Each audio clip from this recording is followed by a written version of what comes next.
Hello again, and welcome back to the Drawhunter World Cup edition.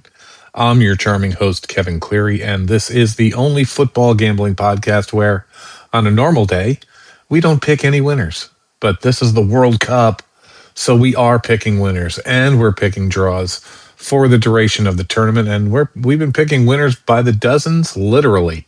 Right now, we're recording this on Sunday night, and just watched a very exciting England-Mexico finish, and we are 61-31 in our picks for the World Cup so far. We were 13-3 in the knockout round of 32, and so far in the knockout round of 16, we are a scandalous 1-3. But it also includes overall 14 correct draw picks out of the 24 draws that have occurred during the tournament so far, out of the 92 matches that have been played. And I'm the draw hunter, so usually I don't talk about the games where I actually think a team will win. But for the World Cup, I'm running down each and every game and making a pick. And at this point in my opening, I normally give a little spiel about how 25% or so of all pro games end in a draw, and how running down the games for this kind of perspective is a valuable handicapping tool.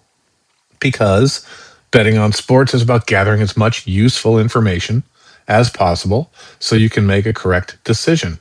And if you like what you hear today, please subscribe, give us a like, and leave a nice review for our show at Apple Podcasts or Spotify or Amazon or iHeartRadio or wherever you found us. If you have any questions or comments, you can email us at drawhunterpodcast@gmail.com. Golly, this has been a very exciting World Cup so far. Sometimes I feel bad as people are, or if you're new to the sport and you're enjoying it through an exciting World Cup tournament like this. At some point I almost want to tell folks, not every game is like this all the time. It's just there's something about the World Cup that brings it to the surface and makes every game a nail biter, and that's what it's all about. Okay, as I said, right now we are 61-31 overall in the cup. We're trailing behind a couple of picks. By the time you hear this, there'll probably be USA and Belgium will have probably played. Portugal and Spain will have probably played. They're outstanding in my pick count right now because we're recording this on Sunday night, just after the Mexico-England game. Congratulations to England going ahead to meet Norway.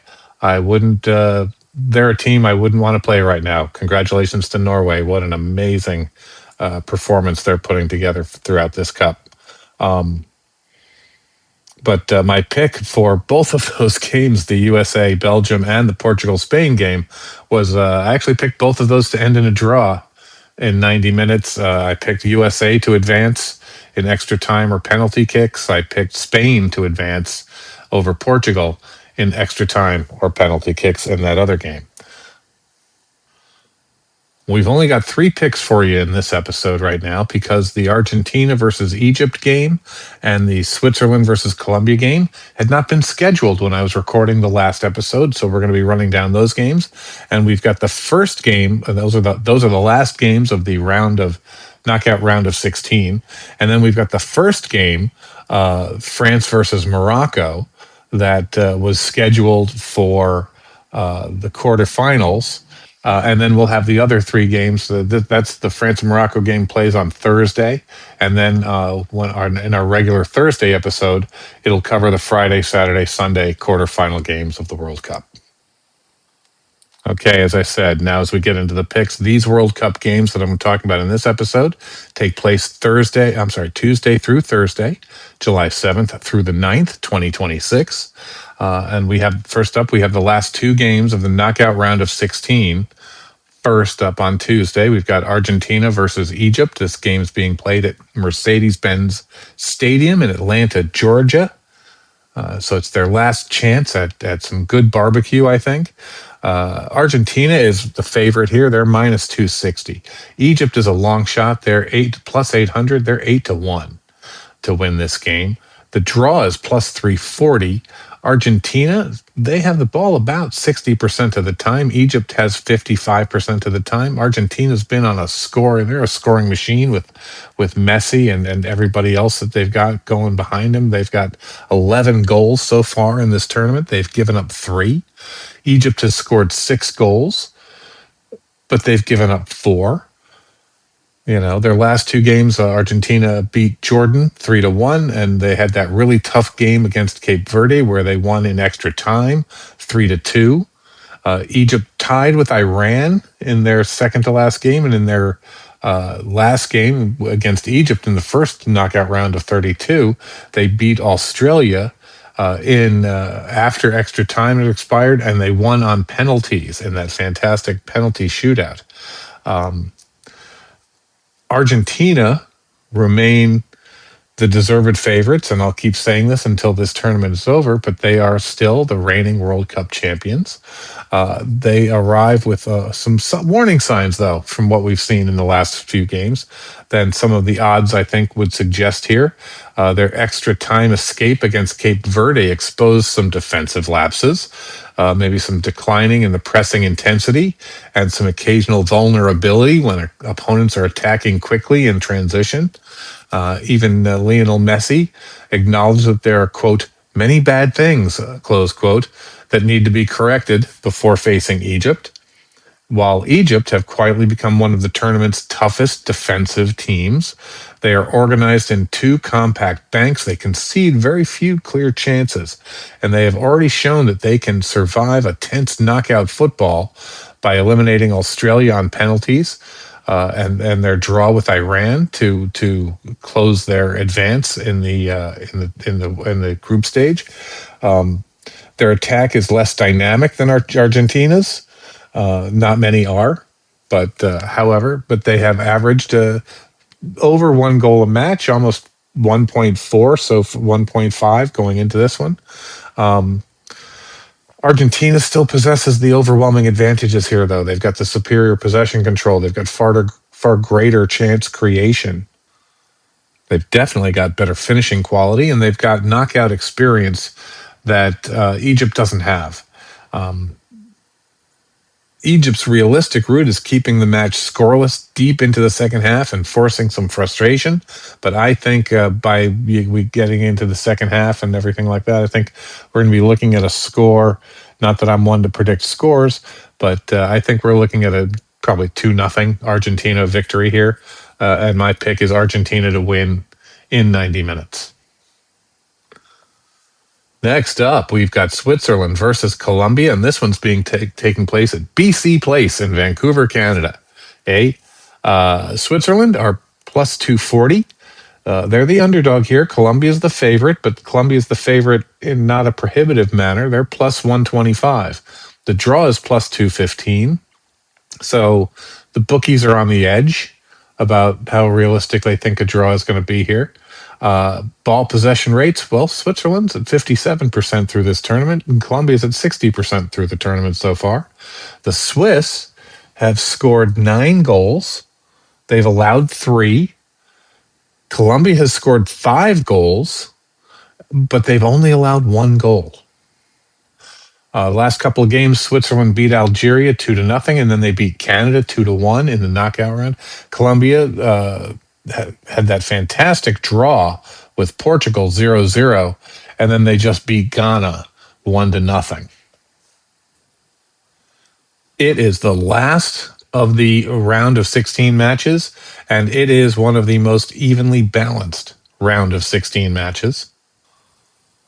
Colombia have been one of the tournament's most complete defensive teams. They've conceded 1 goal through 4 games. They've remained unbeaten, and they consistently control possession while limiting opponents to very few quality opportunities. Their midfield has dictated the tempo exceptionally well, and they look very comfortable eliminating Ghana. Switzerland are extremely disciplined, and they're tactically flexible. They rarely allow games to become open and have historically been difficult to break down in knockout tournaments. I see both teams that emphasize defensive structure.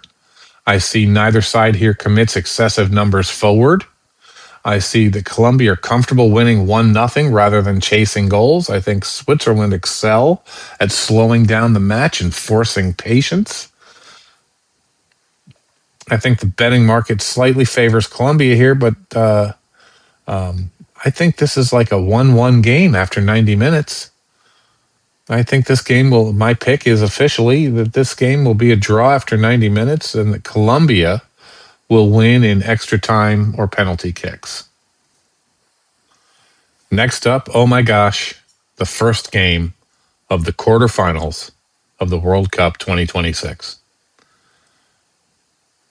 And what a game we have here. We have France versus Morocco. This one's being played at Foxborough Stadium, Gillette Stadium in Foxborough, Massachusetts, the home of the New England Patriots. But today we've got France versus Morocco there, and France are minus 175. They are the favorite. Morocco is plus 500. The draw is plus 300. France have the ball about 60.6% of the time, but look at this number. Morocco has the ball 60.4% of the time. Holy moly. France has scored 14 goals in this tournament, and they have allowed 2 to be scored on them. Morocco has scored 10 goals, and they've allowed 4 to be scored on them. Last couple of games, France beat Sweden 3-0, and then they beat Paraguay 1-0 in the round of 16. Those were the 2 knockout games that they had. Morocco won on penalties 1-1 against the Netherlands. They went to extra time and then to penalties in that famous penalty shootout. And then Morocco beat Canada 3-0. Rather soundly towards the end. This is an intriguing quarterfinal. France have quietly become arguably the tournament's most complete team here. Through 4 matches, they have combined elite defensive organization with excellent midfield control. Their pressing has forced numerous turnovers high up in the pitch while allowing very few quality chances against them. Morocco continue to prove that their 2022 World Cup run was no fluke. Their back 4 remain among the most disciplined in the competition, and they excel at frustrating possession-heavy opponents before striking on the counterattack. The emphatic victory 3-0 over Canada showed that they are capable of far more than just defending. You know, France has a superior squad depth, okay? They've got maybe more creativity between the lines with Mbappe and Dembele and what everybody can do there. They've got an excellent defensive record, strong set-piece threat, and they've got, a lot of experience in these late-stage World Cup matches. Morocco has outstanding defensive shape, though. I mean, they're dangerous on the counterattack, and they've got some confidence from a couple of consecutive knockout victories after a very successful group stage. I think they're comfortable playing without dominating possession, even though they usually wind up doing that. I think the biggest question here is whether Morocco can break down France's outstanding defensive structure. France appear capable of controlling possession for long stretches, but Morocco seemed disciplined enough to keep the match close. If Morocco score first, this could become one of the tournament's most tactical contests. But I look at France and I look at Morocco, and I'm seeing 2-0 Morocco, 2-0 France winning over Morocco. Maybe 2-1, maybe. But my pick is France to win. So that's it for the games, because it's a short week. We're getting fewer games, but then we'll have the rest of the quarterfinals in the next episode on Thursday. Subscribe so you don't miss it. But let's talk about parlays and accumulator bets for a quick minute. Not a lot of games in this episode, so we're just going to go with what we've got. We've got France to win. They're minus 178. My last refreshed look at that screen. Argentina to win, minus 263. And then Switzerland versus Colombia, draw at 90, plus 210. And a $1 bet on that three-leg parlay right now returns $5.67, according to the payout field on the betting app in front of me right now. 5 to 1, 5.6 to 1. Odds, give or take, varies depending on who you're placing your money with. That's okay, I guess. But that's our Lucy for this week. And that's it for this special World Cup episode of the Drawhunter. I'm still your charming host, Kevin Cleary. New episodes drop twice a week, Mondays for all the midweek action, Thursdays for the weekend slate. Once again, please subscribe, give us a like, a nice review for our show at Apple, Spotify, Amazon, iHeart, or wherever you get your podcasts. If you have questions or comments, email us at drawhunterpodcast@gmail.com. From the entire Drawhunter team, thank you for listening, and remember, there's no stopping it. Draws happen, especially at the World Cup. Gambling involves risk. Please gamble responsibly. This show is for informational and entertainment purposes only. No guarantees are made regarding results or financial gain. If you or someone you know has a gambling problem, call 1-800-GAMBLER or visit ncpgambling.org. You must be of legal age to participate in gambling activities. Check your local laws and regulations before placing any bets. Lastly, this podcast was made by humans, except no substitutes.